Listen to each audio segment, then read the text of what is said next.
Hi everyone. So this is video 8 from a heart-based voice series, and today I want to talk about the process of letting shit go and how the universe and your intuition can speak to you. So I want to talk about what happened this weekend for me. So there was an incident that happened that I was tempted to reach out to someone because they were hurting, but I knew that if I did, I would probably be opening myself up to old stories and old pains and things that I am trying to move away from. And boy, is it hard to not respond to someone that you really, really care about. And I mean, this whole weekend I was tortured with it. It's like I have spent the last few years learning how to set boundaries for myself, and I feel like I do a really good job with that now. I set great boundaries for myself. I speak up for myself now, which is why I'm doing these videos, right?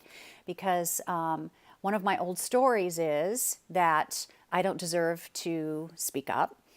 But the other story is that I don't deserve to take care of myself if other people are suffering. So I am really trying to pay attention to my intuition.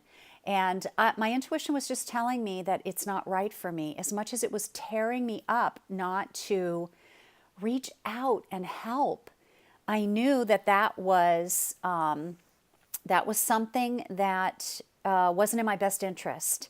And you know what?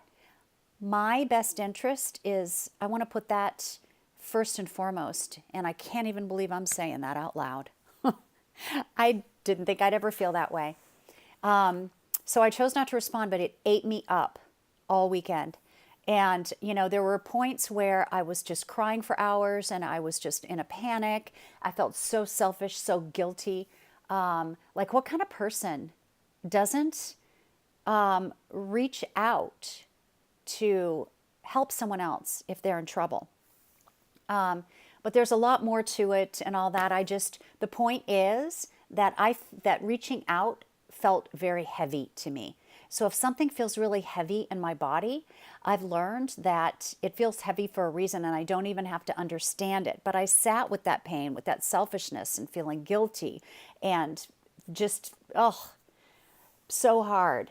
So I thought, oh my God, I've forgotten everything that I've learned. I've backtracked now, and I'm still triggered by all this stuff, so I haven't learned a thing.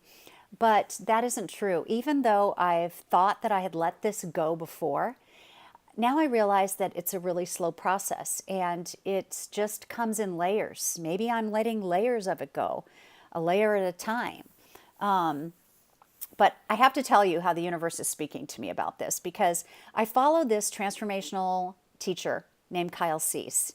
He used to be a comedian on the comic circuit, and now he's a transformational teacher, but he does it from a comic standpoint, and it's so great. And that's one of the things that I have forgotten is that, you know, a friend of mine pointed it out to me this weekend, actually, that I don't have to suffer in order to be transformed. I feel like, because I know that every time I suffer like I did this weekend, there's something about to happen. There's some big breakthrough about to happen.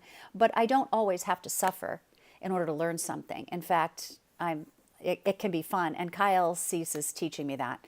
So anyway, he teaches heavy versus light. You don't have to understand it. You don't have to know the reasons why something feels heavy. You just know that that's a sign that you shouldn't take action right then. And if something feels light, no matter if you understand why you have an impulse to do something, if it lights you up and if it expands you, then you should act on it, because you don't know what the universe has planned for you. So here's what happened when I was sitting in this misery and this trauma, this torture, that what kind of a heartless person am I that's not reaching out? Kyle talks about how we're all caterpillars and cocoons because of everything we've been taught in our lives and all these old stories that we have. And so we're these caterpillars and cocoons, and our job in transformation is to realize and find what our passion is. What is it that lights us up, that makes us feel expansive, and act on it and break out of our cocoon and become butterflies, right? So as I'm being just tortured by this decision that I know is right for me, but anyway, I decide to go to bed, and I get up in the middle of the night, and what do I step on when I get up in the middle of the night? I didn't know what it was at the time, but the next day I did some more research on what this might be, and it was a freaking caterpillar. I stepped on a caterpillar in the middle of the night. I mean, really? Okay, so this is telling me that this is happening because I am a caterpillar in my cocoon, and I am working on breaking out of that cocoon and finding my butterfly. So anyway, the next thing that happens is I go to sleep and I have this dream.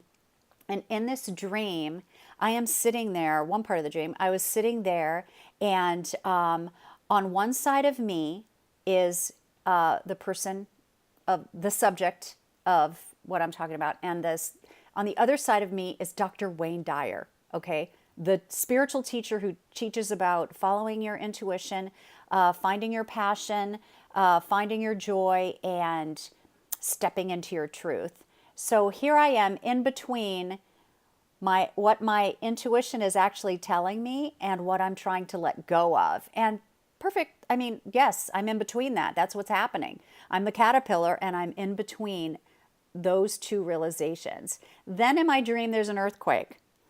And I swear this isn't going to be long. There's an earthquake. And the earthquake, the building starts rocking, and it rocks and rocks and rocks and rocks. And it stands back up again, and I go outside to see all the damage, and there is no damage. Everyone is just going about their business like nothing happened, and there's no damage to the building, nothing.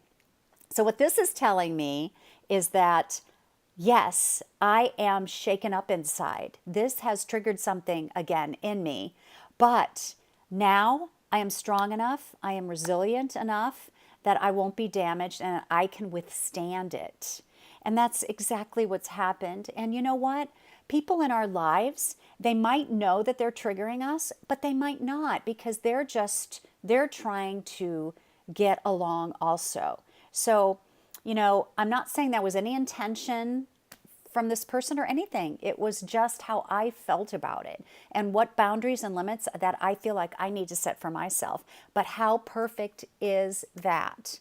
That I follow my intuition, what feels heavy, and I get all these signs speaking to me that everything is right. I'm a caterpillar breaking out of my cocoon.